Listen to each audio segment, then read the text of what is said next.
الناس بتخش برضو على البيج وبتشوف يعني حاجات واكلات هي دي ووصفات البيج. وحاجات. ما احنا بقى احنا قعدنا مسكنا التيم بتاعنا مسك مم. البيج ولقى حاجات، يعني لو حد بص عليها الوهله الاولى من غير ما يقرا التايتل هيقول الشيف اسامه شوقي ده اكلات لا الظاهر انت بس عشان رمضان وجعان النهارده يمكن عشان مش هتفطرنا فاحنا قلنا جعانين شويه. فيعني عايزين نعرف اهتمامات الدكتور اسامه وسفرياته والاهتمام خصوصا بموضوع الاكل والثقافه ده. يعني بص، لو انا اكتر حاجه الحقيقه انا مجنون قراءه وكتب خلاص، وعندي نهم شديد للمعرفه.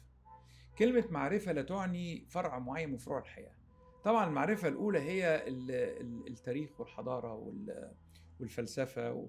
ويمكن انا بعتز اكتر حاجه بعتز لسه النهارده على الصفحه الحقيقه، ودي عايز اقولها يعني، استاذ ابراهيم عبد المجيد، وده من اعظم الادباء الحقيقه وليه بصمه كبيره، كتب لي قال لي يا اسامه احنا مستني الروايه اللي انت ممكن تكتبها يعني.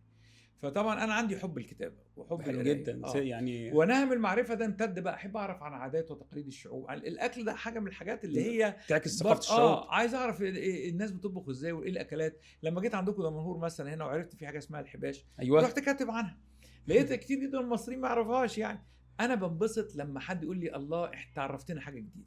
صح، الاكل ده واحد منهم الحقيقه. يعني لو قلنا ان الدكتور اسامه لو لم يكن طبيبا ممكن يكون اديبا.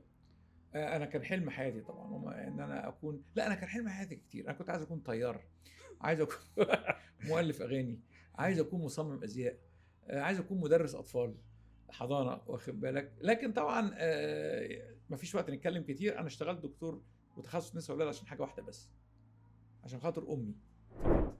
هي امي الله يرحمها كان حلم حياتها رحمه الله عليها ان ده يكون دكتور. كان وانا طفل صغير العيال كلهم يجيبوا لهم مسدسات ولعب وكده، كانت تجيب لي سماعه بلاستيك وبلطو ابيض، واخد بالك ازاي.